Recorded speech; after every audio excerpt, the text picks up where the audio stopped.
राधे राधे दोस्तों, आज के इस वीडियो में हम सुनेंगे श्री दुर्गा सप्तशती अध्याय 5 हिंदी में। ओम इस उत्तर चैत्र के रुद्र ऋषि हैं, महासरस्वती देवता हैं, अनुष्टुप छंद हैं, भीमा शक्ति हैं, भ्रामरी बीज है, सूर्य तत्व है और सामवेद स्वरूप है। महासरस्वती की प्रसन्नता के लिए उत्तम चरित्र के पाठ में इसका विनियोग किया जाता है। जो अपने कर कमलों में घंटा, शूल, हल, शंख, मूसल, चक्र, धनुष और बाण धारण करती हैं, शरद ऋतु के शोभा संपन्न चंद्रमा के समान जिनकी मनोहर कांति है, जो तीनों लोकों की आधारभूता और शुंभ आदि दैत्यों का नाश करने वाली हैं, तथा गौरी के शरीर से जिसका प्राकट्य हुआ है, उन महासरस्वती देवी का मैं निरंतर भजन करता हूँ। ऋषि कहते हैं, पूर्व काल में शुंभ और निशुंभ नामक असुर ने अपने बल के घमंड में आकर सचीपति इंद्र के हाथ से तीनों लोकों का राज्य और यज्ञ भाग छीन लिया। वे ही दोनों सूर्य, चंद्रमा, कुबेर, यम और वरुण के अधिकार का भी उपयोग करने लगे। वायु और अग्नि का कार्य भी वे ही करने लगे। उन दोनों ने सब देवताओं को अपमानित, राज्यभ्रष्ट, पराजित तथा अधिकारहीन करके स्वर्ग से निकाल दिया। उन दोनों महान असुरों से तिरस्कृत देवताओं ने अपराजिता देवी का स्मरण किया और सोचा, जगदम्बा ने हम लोगों को वर दिया था कि आपत्ति काल में स्मरण करने पर मैं तुम्हारी सब आपत्तियों का तत्काल नाश कर दूंगी। यह विचार कर देवता गिरिराज हिमालय पर गए और वहां भगवती विष्णु माया की स्तुति करने लगे। देवता बोले, देवी को नमस्कार है, महादेवी शिवा को सर्वदा नमस्कार है, प्रकृति एवं भद्रा को प्रणाम है।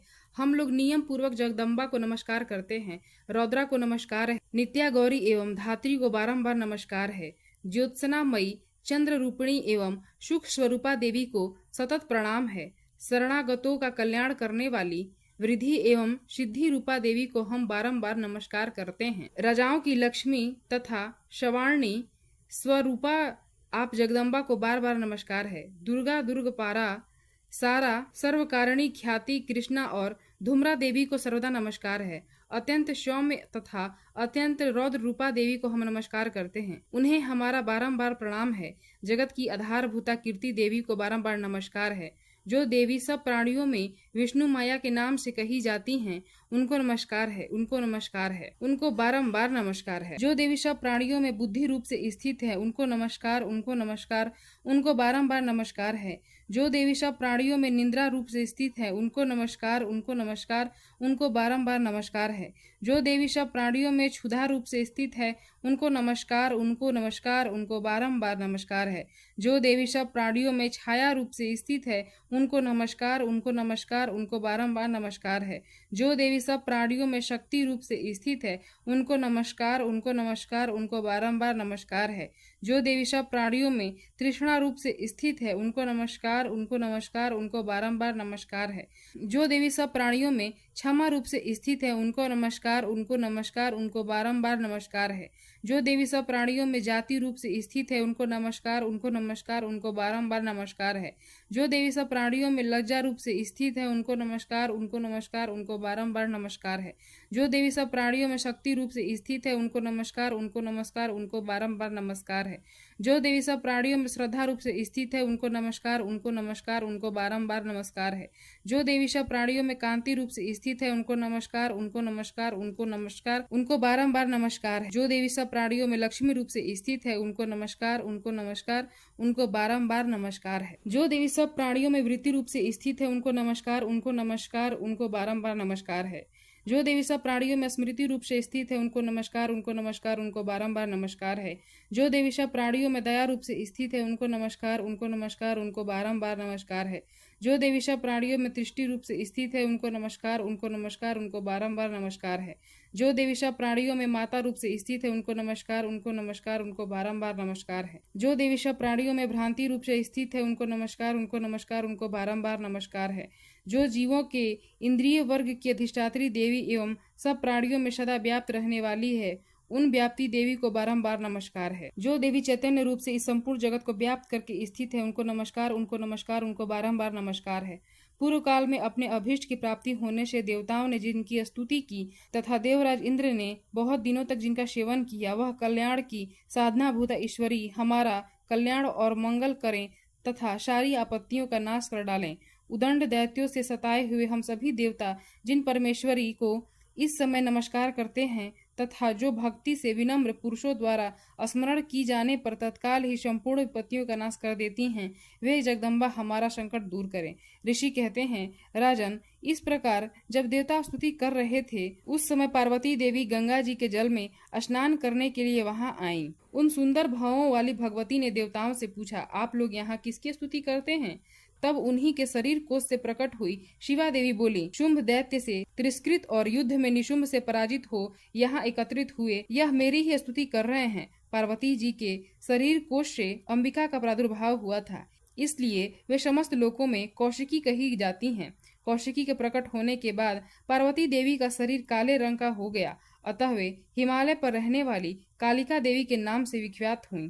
तदंतर शुंभ निशुंभ के भृत्य चंड मुंड वहां आए और उन्होंने परम मनोहर रूप धारण करने वाली अंबिका देवी को देखा।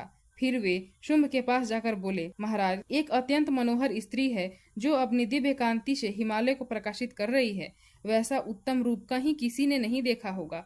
असुरेश्वर, पता लगाइए वह देवी कौन है और उसे ले लीजिए। स्त्रियों में तो वह रत्न है, उसका प्रत्येक अंग बहुत ही सुंदर है तथा वह अपने श्री अंगों की प्रभाव से संपूर्ण दिशाओं में प्रकाश फैला रही है। दैत्यराज, अभी वह हिमालय पर ही मौजूद है, आप उसे देख सकते हैं। प्रभु, तीनों लोकों में मणि, हाथी और घोड़े आदि जितने भी रत्न हैं, वे सब इस समय आपके घर में शोभा पाते हैं। हाथियों में रत्नभूत एरावत, यह परिजात का वृक्ष, और यह उच्च श्रवा घोड़ा, यह सब आपने इंद्र से ले लिया।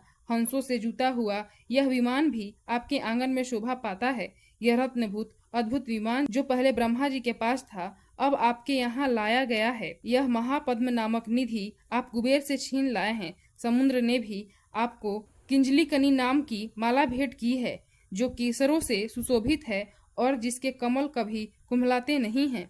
सुवर्ण की वर्षा करने वाला वरुण का छत्र भी आपके घर में शोभा पाता है तथा यह श्रेष्ठ रथ जो पहले प्रजापति के अधिकार में था, अब आपके पास मौजूद है। दैतेश्वर, मृत्यु की उत्क्रांतिदा नाम वाली शक्ति भी आपने छीन ली है तथा वरुण का पाश और समुद्र में होने वाला सब प्रकार के रत्न आपके भाई निशुंभ के अधिकार में हैं। अग्नि ने भी स्वतः शुद्ध किए हुए 2 वस्त्र आपकी सेवा में अर्पित किए हैं। दैत्यराज, इस प्रकार सभी रत्न आपने एकत्र कर लिए हैं। फिर जो यह स्त्रियों में रत्न रूप कल्याणमयी देवी है, इसे आप क्यों नहीं अपने अधिकार में कर लेते? ऋषि कहते हैं, चंड मुंड का यह वचन सुनकर शुंभ ने महादैत्य सुग्रीव को दूत बनाकर देवी के पास भेजा और कहा, तुम मेरी आज्ञा से उसके सामने ये बात कहना और ऐसा उपाय करना जिससे प्रसन्न होकर वह शीघ्र ही यहाँ आ जाए।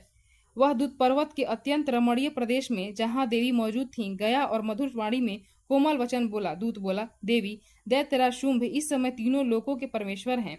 मैं उन्हीं का भेजा हुआ दूत हूँ और यहाँ तुम्हारे पास आया हूँ। उनकी आज्ञा सदा सब देवता एक स्वर से मानते हैं, कोई उसका उल्लंघन नहीं कर सकता। वे संपूर्ण देवताओं को परास्त कर चुके हैं। उन्होंने तुम्हारे लिए जो संदेश दिया है उसे सुनो। संपूर्ण त्रिलोकी मेरे अधिकार में है, देवता भी मेरी आज्ञा के अधीन चलते हैं। संपूर्ण यज्ञों के भागों को मैं ही पृथक पृथक भोगता हूँ। तीनों लोकों में जितने श्रेष्ठ रत्न हैं, वे सब मेरे अधिकार में हैं। देवराज इंद्र का वाहन इरावत, जो हाथियों में रत्न के समान है, मैंने छीन लिया है। क्षीर सागर का मंथन करने से जो अश्व रत्न उच्च श्रवा प्रकट हुआ था, उसे देवताओं ने मेरे पैरों पर पकड़कर समर्पित किया है। सुंदरी, उनके सिवा और भी जितने रत्नभूत पदार्थ देवताओं, गंधर्वों और नागों के पास थे, वे सब मेरे पास आ गए हैं। देवी, हम लोग तुम्हें संसार की स्त्रियों में रत्न मानते हैं, अतः तुम हमारे पास आ जाओ, क्योंकि रत्नों का उपभोग करने वाले हम ही हैं। चंचल कटाक्षों वाली सुंदरी, तुम मेरी या मेरे भाई महाप्रकर्मी निशुंभ की सेवा में आ जाओ,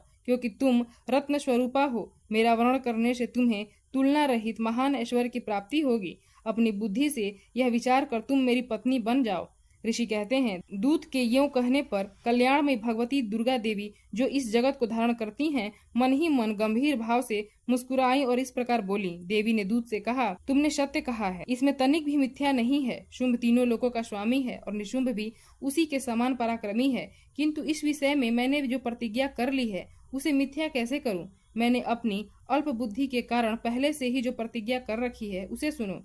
जो मुझे संग्राम में जीत लेगा, जो मेरे अभिमान को चूर्ण कर देगा तथा संसार में जो मेरे समान बलवान होगा, वही मेरा स्वामी होगा। इसलिए शुंभ अपना महादैत्य निशुंभ स्वयं ही यहाँ पधारें और जो मुझे जीतकर शीघ्र ही मेरा पानी ग्रहण कर ले, इसमें विलंब की क्या आवश्यकता है। दूत बोला, देवी तुम घमंड से भरी हो, मेरे सामने ऐसी बातें न करो। तीनों लोकों में कौन ऐसा पुरुष है जो शुंभ निशुंभ के सामने खड़ा हो सके। देवी अन्य दैत्यों के सामने जो सारे देवता युद्ध में नहीं ठहर सकते, फिर तुम अकेली स्त्री होकर कैसे ठहर सकती हो। जिन शुंभ आदि दैत्यों के सामने इंद्र आदि सब देवता भी युद्ध में खड़े नहीं हुए, उनके सामने तुम स्त्री होकर कैसे जाओगी। इसलिए तुम मेरे ही कहने से शुंभ निशुंभ के पास चलो ही चलो। ऐसा करने से तुम्हारे गौरव की रक्षा होगी, अन्यथा जब वे केश पकड़कर घसीटेंगे तब तुम्हें अपनी प्रतिष्ठा खोकर जाना पड़ेगा। देवी ने कहा, तुम्हारा कहना ठीक है, शुंभ बलवान है और निशुंभ भी बड़े पराक्रमी है, किंतु क्या करूं, मैंने पहले बिना सोचे समझे प्रतिज्ञा कर ली है। अतः अब तुम जाओ, मैंने तुमसे जो कुछ कहा है वह सब दैत्यराज से आदर पूर्वक कहना, फिर वे जो उचित जान पड़े करें। इस प्रकार श्री मार्कंडेय पुराण में सावर्णिक मनवंतर की कथा के अंतर्गत देवी महात्म्य में देवी दूत संवाद नामक 5वां अध्याय पूर्ण हुआ। प्रेम से बोले दुर्गा मैया की जय।